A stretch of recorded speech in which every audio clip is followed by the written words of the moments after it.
అంటే వచ్చాం. నీకు శుభవార్త ఏంటో తెలుసా?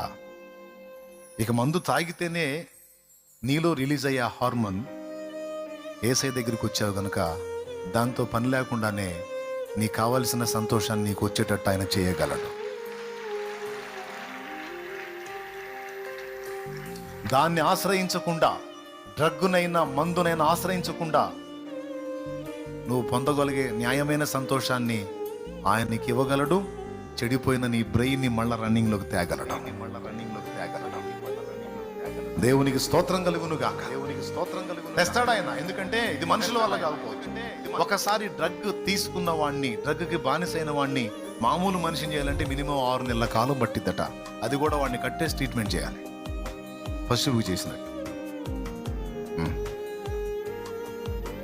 అది కూడా అవ్వచ్చు, కాకపోవచ్చు.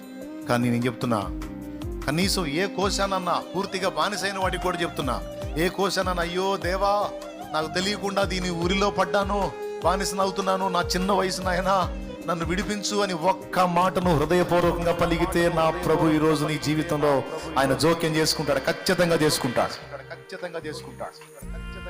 ఆయనకి కావాల్సింది నీ హృదయంలో పాపాన్ని గుర్తించటం, దాన్ని నువ్వు అసహించుకోవటం, దాని నుండి విడుదల పొందాలని మనసారా కోరటం కావాలి.